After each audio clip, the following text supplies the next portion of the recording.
All right, so this is kind of a review. We've done this once before, but it's heavy duty stuff. So it takes a few times through it. So we'll go slow, and if you've got questions, you can ask them, and we'll go from here. We'll start out real simple. This is basically the timeline of history, farther than anybody will ever tell you about. This is Genesis 1. And by Genesis 1:1, I don't mean the 7 days of creation. I mean Lucifer's dwelling place.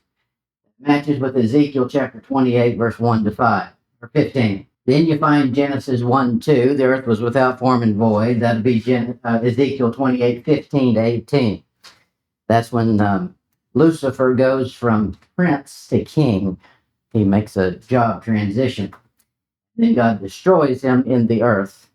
That wasn't called earth then, but I don't have time to get into all that. Okay. Then Genesis 3 on to the creation week you're used to. Now, let me give you some verses real quick. Deuteronomy will be our first one. Not Deuteronomy. Go to Psalms. I was thinking there was one in Deuteronomy, but there's not. Psalm 90. Yeah, Psalm 90, verse 4. Now, if you know just this much right here, you'll be ahead of the pack. Psalm 90, verse 4. He says, "For 1,000 years in thy sight are but as yesterday when it is past, and as a watch in the night." So there he's saying, in God's point of view, 1,000 years is equal to a day when it's gone. So yesterday lasted 1,000 years. I know a lot of times it feels like it. It really looks that way to God. Look at it in 2 Peter 3, 2 Peter 3:8, 2 Peter 3:8. And this is just explaining why we laid out the timeline the way we did. 2 Peter 3:8. "But beloved, be not ignorant of this one thing, that one day is with the Lord as 1,000 years, and 1,000 years as one day." Same thing we read from David. Look at it in Hebrews 4. Hebrews 4, verse 8. Hebrews 4:8, he says, "For if Jesus," and you'll know from the context, he's referring to Joshua, "for if Jesus had given them rest, then would he not afterward have spoken of another day," singular day. Okay, he's talking about coming into Canaan. Canaan wasn't the eternal rest for the nation of Israel. Who came into Canaan? It wasn't Gentiles. It was the Jews who came into Canaan. Gentiles were there, getting kicked out. So somebody's getting a day, according to God's point of view, that is a day of rest. Genesis 2, verse 2. Genesis 2:2, he says, "And on the seventh day, God ended his work which he had made, and he rested on the seventh day from all his work which he had made. And God blessed the seventh day and sanctified it, because in it he had rest from all his work which God created and made." That was on the seventh day. He sanctifies this day and makes it holy, but he doesn't tell anybody about it for 2,000 years. That was something just between he and the creation that he made. So that creation is going to mimic our timeline here.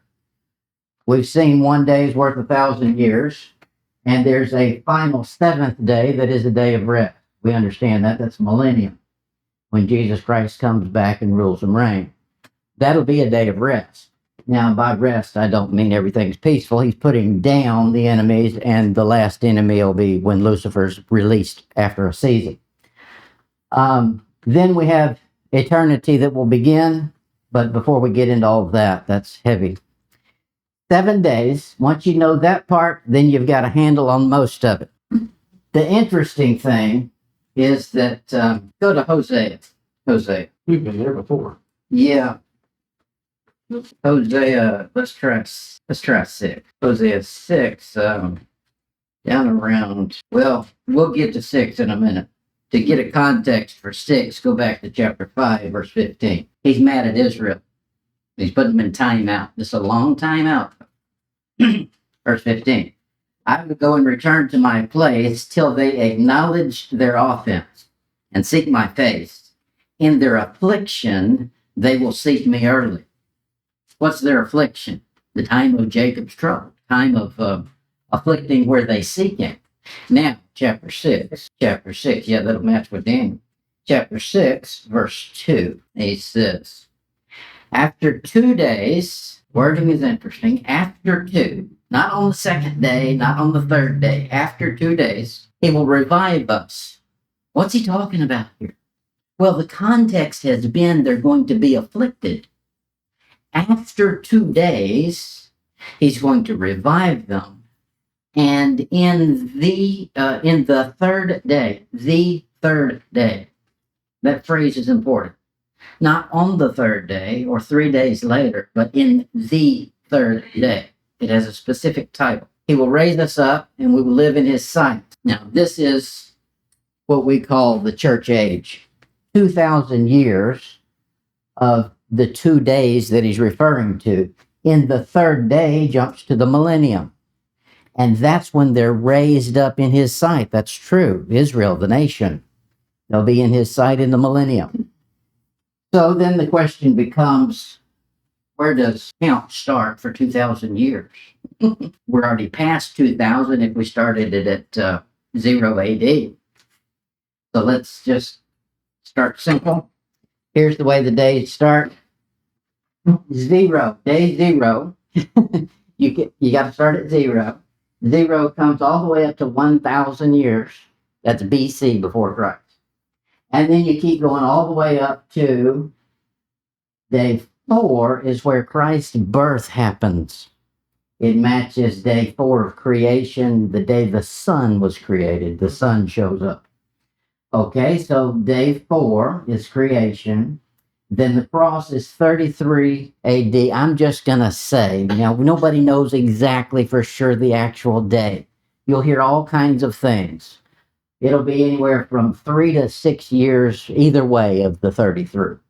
But I'm just going to say 33 AD is the crucifixion. So where do we start it? I don't say you start your count at 33. And I'll show you one. Look at Luke 13. Luke 13 will be in verse 6.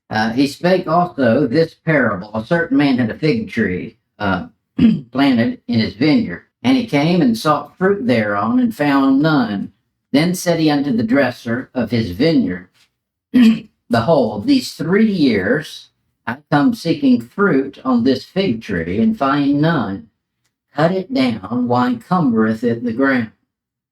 This is the life of Jesus Christ. For 3 years he came to his own, to Israel, seeking fruit, and he found none. The response is, we'll get rid of Israel. We'll forsake Israel. Here's the response from the man. Now, hold on. Verse 8. And he answering said unto him, Lord, let it alone this year also. Now we're 4 years, till I shall dig about it and dung it. And if it bear fruit, well, and if not, then after that thou shalt cut it down. A lot of details in that you want to know. He did not say uproot it. You know what happens if you cut a tree down, but you don't uproot it? It grows back. That's right. That's what Israel's going to do. They're going to come back. But they've been cut off, as it were, from God, from his presence, after they rejected him. But he said, we're going to leave it for a year. So where's the year come in? Acts chapter 7. Thinking it was around 50 somewhere, where he looks up into heaven and sees 55. 55. Okay, so they're stoning Stephen here. If you have a Bible that has dates in it, of course we're not putting a bunch of faith in dates, but generally what you'll see is all the way up from Acts 1 through 6, it's the same date. When you get to chapter 7, it advances by 1 year, matching what we've got here. What happens in 1 year? 1 year, they had 1 year to bring forth fruit. That's what Acts 2 is all about. That Pentecost meeting was all to Jews from all the different territories. It was an opportunity for them to accept their Messiah. And when they rejected, and when the Sanhedrin decides we don't want any of it, now many of the individuals did accept. I'm not saying that, but the ruling class of Israel as a nation has rejected him. Acts 7, they stoned Stephen, verse 55. But he, being full of the Holy Ghost, looked up steadfastly into heaven and saw the glory of God and Jesus standing on the right hand of God. Why is Jesus standing on the right hand of God? Right now, where is he? He's seated at the right hand of the Father, not standing. Why is he standing here? He's standing ready for Israel to accept and bring forth the fruit that he was looking for a year. The Sanhedrin is all together ready to make a decision as a nation. Do we accept Christ as our Messiah? Even though we've killed him, do we still accept that he was the Messiah? And when they said no and we'll kill his prophets, then Jesus sat back down after he brought Stephen up. Okay, so there's your 1 year. So I say that's your beginning of a timeline for the church age. So if we'll start it here at 34, I'm just going to give you a round number, 34 AD. So now we've got 2 days according to Hosea 6, 2 and 3. So we can go forward 2 days. 1034, 2034. Well, that's just around the corner from us right now. Well, it can't, something happens at the end of that. That's called a tribulation. And that happens for how long? 7 years. So you take 2034 and subtract 7 and you get next year, 2027. That should be the rapture, if all these dates work out, but nobody knows what the dates are. So we got a built-in clause there. So at some point, the rapture happens. I'm saying approximately 2027. Then you've got 7 years of tribulation. After that, the second advent. We all come back. That would put it at the 2000 year, would put it at 2034. The second advent when we come back, because that's the 2000 years. So if we're counting our days by the 1,000, like we were told to do, we've only got up to just past day 6. Okay? So how do we work all this out? Well, day 6 was here. You're actually in day 7. It's the morning of day 7. Well, the second advent starts, of course, the millennium. And then that's going to run for 1,000 years. So now you've gone out to 34 when the millennium ends. Then what? Eternity. But people seem to think that's it. And then time ends. No, time never ends. You can't break his covenant with the day and with the night. Those things will always be. Now, you won't need the sun to tell time. You need it there. Or you won't need it to see. You need it there for telling time. It's like your watch. But it doesn't shine because Jesus is 7 times brighter than the sun. So, we're up to day 6. But we saw in Hosea, he didn't say day 6 or day 7. He said day 3 comes after day 2. Well, he couldn't have meant back here. That didn't happen. They were in exile in day 2 and day 3. So what's the day 2 and day 3 about? Well, we saw the context was in chapter 5 verse 15 that they're in timeout, in their trouble, they're going to seek him.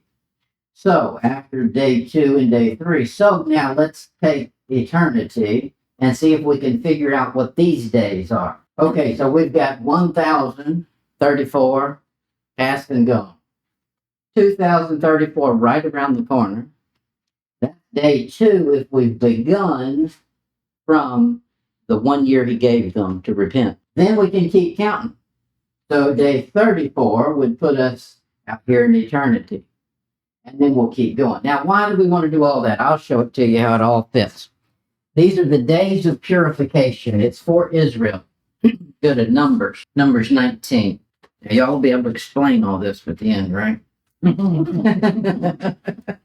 trying to explain myself. Numbers 19. You really need to read this chapter for yourself. I'm just going to skip through it and give you some of the high points. Numbers 19, verse 2. This is the ordinance of the law which the Lord hath commanded, saying, speaking to the children of Israel, that they bring thee a red heifer without spot, wherein is no blemish, and upon which never came yoke. Okay, this is the red heifer. You've heard all of this talk about a red heifer, and Israel's got to get a red heifer. Here's the red heifer in the Bible, not the mythology that people come up with. Look down at verse 9. And a man that is clean shall gather up the ashes of the heifer. Okay, so this red heifer has to be burned, and the ashes have a purpose. And lay them up without the camp in a clean place, and it shall be kept for the congregation of the children of Israel for not ashes, for a water of separation. It is a purification for sin. Hold your place there. Go to Daniel 9, 24. He says, 70 weeks are determined upon thy people, Israel, and upon thy holy city to finish the transgression and to make reconciliation for iniquity and to bring in everlasting righteousness. Did I skip some? I sure did. To make an end of sins. That's the one I was looking for. To make an end of sins. Remember, the purification, that water of separation was for sins. Okay, here's how sins end. 9:24. To make an end of sins and to make reconciliation for iniquity and to bring in everlasting righteousness. Okay, 70 weeks, but we find out the 70 weeks got paused. They stopped on 69. So what remains? What remains is 1 week. Okay, now back to Leviticus, or Numbers. No, Numbers 19. Pick it up in verse 12. He says, he shall purify himself with it on the 3rd day, and on the 7th day shall be clean. But if he purify not himself the 3rd day, then the 7th day he shall not be clean. So there's 2 days that are important in this 7 days outside of the camp. When you've touched something unclean, if you read the whole chapter, it's about how man gets unclean and then how he can purify himself from sin and become clean again. And this is it. You go outside the camp for 1 week, just like it's referred to for the tribulation, the final week of Daniel's 70 weeks, 1 week. But it's broken up. Even in Daniel, he talks about in the midst of the week. Okay, here in Numbers 19, he keeps referring to a 3rd day. If something doesn't happen on the 3rd day, the 7th day doesn't count. So let's find out what's got else. Verse 18. And the clean person shall take hyssop and dip it in the water. That's that water separation. And sprinkle it upon the tent and upon the vessels, upon the person where there, and upon him that toucheth the bone, or one slain, or one dead, or a grave. So here's anybody who's been defiled by these things. So it's water separation. One of the key ingredients was hyssop. This is how you applied it. Hold your place there. We'll be back. Psalm 51. Psalm 51, verse 7. David has sinned. This is the confession after Bathsheba. Verse 1 is, have mercy on me, O God, according to thy loving kindness, according to thy multitude of thy tender mercies. He says, blot out my transgression. So he's asking God to do something supernaturally. How do you blot something out? Well, nobody knows anymore. I use a fountain pen. Fountain pens bleed ink bad. Now, that's what I like about it. But it can be a problem. You get a blotter, so you just wipe it up. Yeah, that's what he's asking God to do. Blot out. Remove it so nobody can read there was anything there. How is he going to do it? He's going to do it by the same method he's already prescribed in Numbers. Remember, we saw there's a water of separation, and has the clean water and the ashes of the red heifer. And he said, stay in Psalms, and I'm going to give you the actual wording. It was in verse 18. He said, and the clean person shall take hyssop and dip it in the water and sprinkle it. Okay, so that's how they apply that water separation. Now David, after he sins, asks God to clean him up. Verse 7, purge me with hyssop, and I shall be clean. Wash me, and I shall be whiter than snow. He's asking for the same system that the Jew already has in place. The week of separation, you've got 2 things in there. The 3rd day, they get cleaned up. and the seventh day. But if it rolls around the seventh day and they've been failing on doing the third day, it doesn't count. Look at it in Numbers, back to Numbers, verse 19. Numbers 19. He says in verse 19, I know it sounds like I'm talking fast, but y'all can interrupt me anytime. Psalm 19:19. He said, and the clean person shall sprinkle upon the unclean on the third day and on the seventh day. So there's two events that happen within that week. And on the seventh day, he shall purify himself and wash his clothes and bathe himself in water and shall be clean and even. The third day, something happened. Hyssop got applied to sprinkle them. We didn't read about them washing their clothes and all of that, and these other things. Go to Revelation, Revelation 7, verse 14. I back up to 13. Revelation 7:13. Whenever there's a 13, we capture it. And one of the elders answered, saying unto me, what are these which are arrayed in white robes? And whence came they? And I said unto him, Sir, thou knowest. And he said unto me, these are they which came out of great tribulation. Just like we've seen the 7 days and the tribulation, the last week of Daniel's 70th week, and all of that. These people came out of the great tribulation. It doesn't say the, I know I put that in there. But just like we saw in Hosea, he's going to afflict them, and in their affliction they'll seek him. That was chapter 5, verse 15. Now he says these people have washed their robes and made them white in the blood of the Lamb. How did they do it in the Old Testament?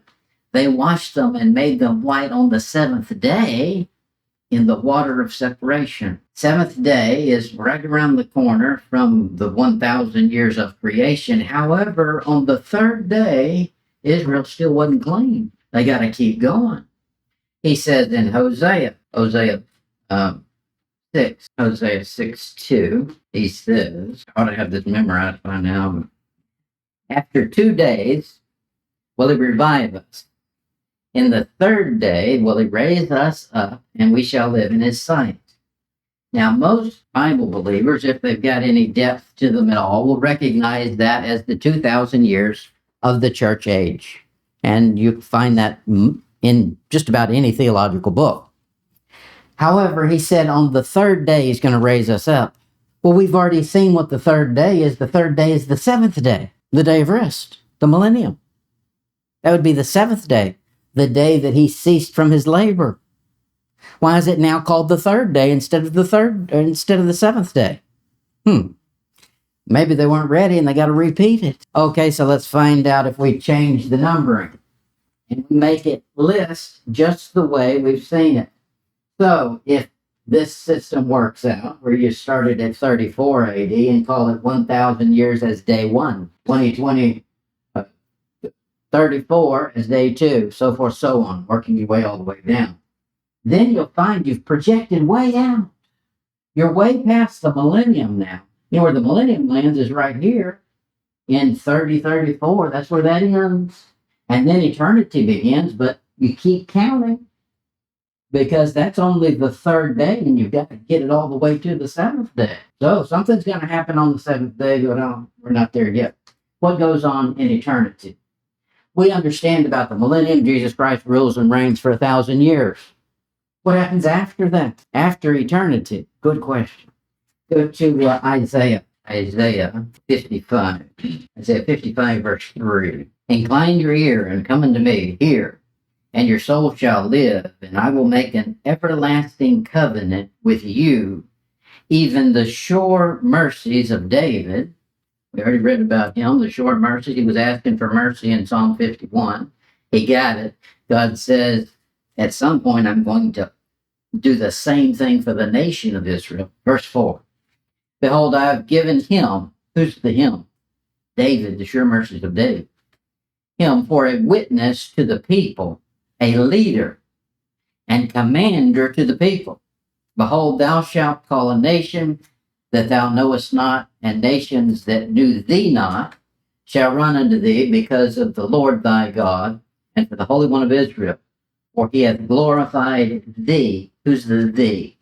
I know most people are going to tell you that thee is a reference to the nation, and it could be. But specifically in verse 3, it's David, the sure mercies of David. And he was giving him an individual for a leader and a commander. That's not a nation, that's an individual. Now, no doubt the nation is going to lead all the other nations, but they'll be led by an individual.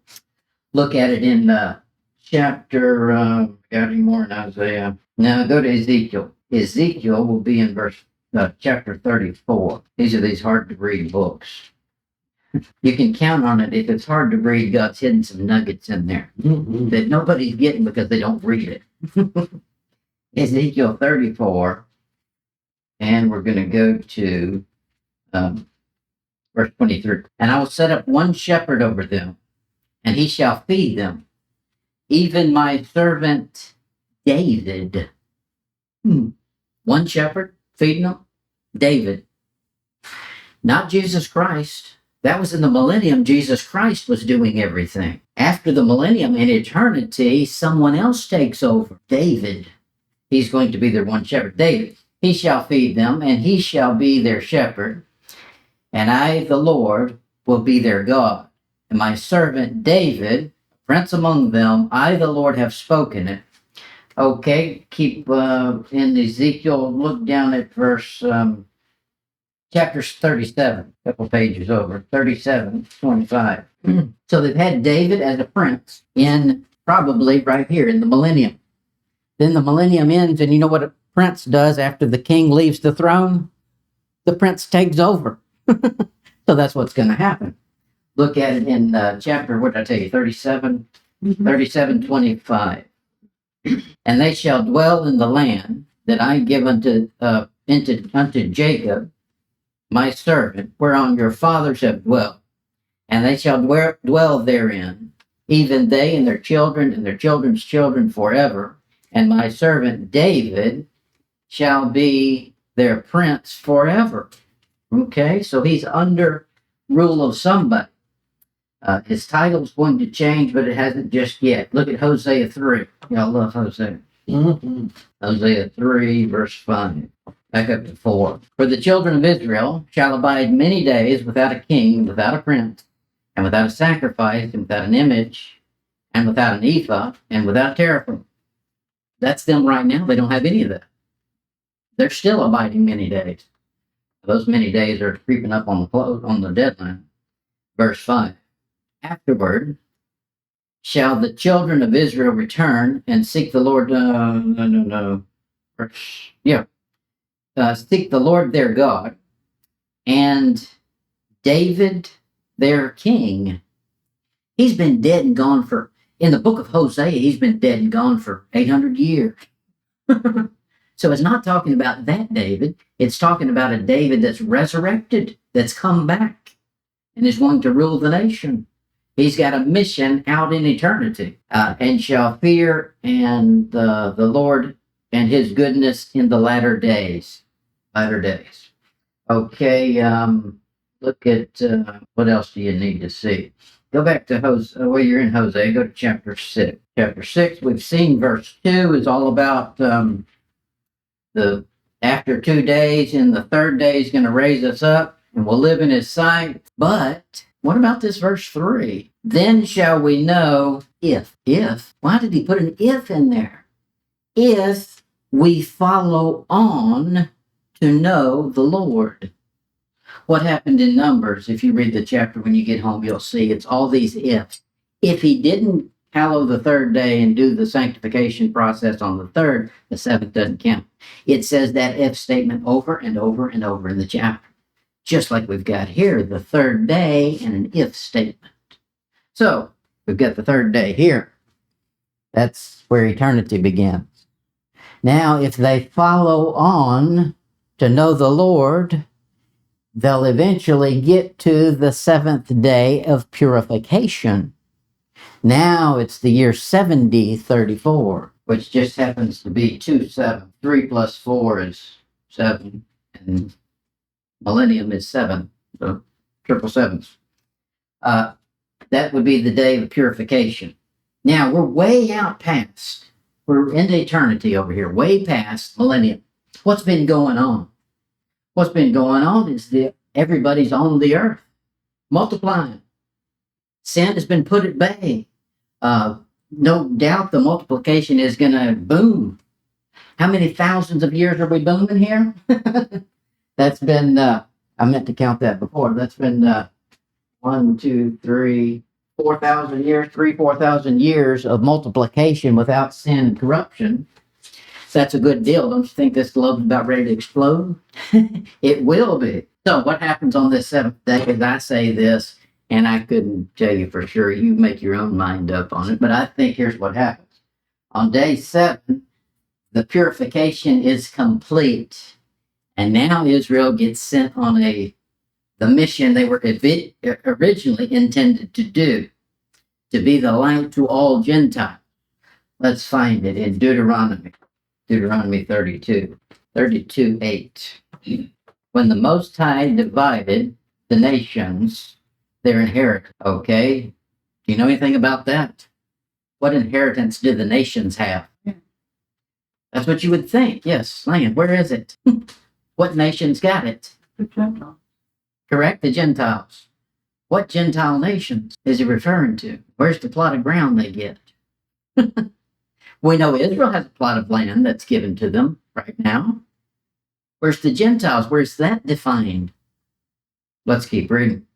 When he separated the sons of Adam, he set the bounds of the people according to the number of the children of Israel. So he says Israel's got a certain number, and I'm going to use that same number and separate the bounds for these Gentile nations. Well, we know what the number of Israel is. There's 12 tribes of Israel. Look at it in Deuteronomy 32, verse 40. Deuteronomy 32, 43. Is there 43 in that? He says, rejoice, O ye nations. That's not Israel, that's Gentile. With his people, that's Jew. For he will avenge the blood of his servants, and will render vengeance to his adversaries, and will be merciful unto his land and to his people. Okay, so that means everybody was against Israel. We understand that's where it's heading. We see it ramping up every day. And he's going to be their savior, literally. And he's going to save them at the end of the tribulation. And he's going to be merciful to those people. But we still got to find this Gentile place here. Look at Deuteronomy 28, 1. Here was the intended purpose for Israel. Deuteronomy 28, 1. And it shall come to pass, if thou shalt hearken diligently unto the voice of the Lord thy God, to observe and to do all his commandments, which I command thee this day, that the Lord thy God will set thee on high above all nations of the earth. Israel's supposed to be the leader of every nation, according to the Bible. Now, of course, they dropped the ball, and now they're not. However, one day God's going to fix that. He's going to be merciful to them. Look at it in chapter 4, verse 19. In this passage, he's been telling them not to worship idols or anything. Don't bow down to them, even though it looks like what the heathen are doing. Verse 19. Lest thou lift up thine eyes unto heaven, and when thou seest the sun and the moon and the stars, and all the hosts of heaven. What's a host? It's an army. Here is all the hosts. So there's groupings in the heavens. Shouldest be driven to worship them and to serve them, which the Lord thy God hath divided unto all the nations under the whole heaven. So in the heavens, there's hosts. We call them starry hosts of heaven. Another term that's thrown around that you don't find in the Bible is constellation. There's 12 of them. Just like the number of the children of Israel, 12. And those Gentiles are going to inherit something, a parcel of land. Yeah. So after this world has been 4,000 years into eternity, he says the increase of his kingdom, there will be no end. Well, if there's no end to it, there's not going to be room. I mean, everybody's get 1 square inch of the Gentiles get pushed out. They each get a constellation. And I don't have time to give you all the verses on it, but let's see. Put that in your brain and work on it. Well, I could go for an hour on teaching just on the Gentile constellations and nations. However, that gives you enough to get going. Any questions on that? I think that right here at 70:34, something triggers. I think at that point, the final purification is complete, just like we saw in Numbers. It takes 7 days for a full purification. The third day is a major step. That's Millennium, third day. But they've got to wait until the 7th. What happens on the 7th? The earth is full enough of people that God kicks the Gentiles to their specific constellation. And then Israel is sent as a representative. Each tribe has a representative that rules each constellation. I don't have time to get into all that. We'll serve that for another time. All right. Any questions on what we covered? Did you cover last time that, is there a third? Yeah, repeat that. Yeah. Was there a first set of sevens? Is this the third set of sevens? I can't. Well, here's what I say is this. The number itself. Okay, so what is, if we're saying it's been 1 year, and now I'm using round numbers and this is hypothetical, but if Jesus Christ died at 33 AD, and we give it 1 more year, that puts it at 34 AD. 3 plus 4 is what? 7. Okay, there's you a 7. Now we're going to keep moving with that same 34, which is a number 7. When we get all the way to the final purification on day 7, it just happens to be the year 7034. So you've got 7, 3 plus 4. 7 right there. When the purification is finally complete, the Gentiles get pushed out. With the Hebrew brings out Jewish number 12. Mm-hmm. Yeah. All right. So now, do you have a question? Do you want me to repeat everything? Yeah, did you? Well, I recorded it. Yes.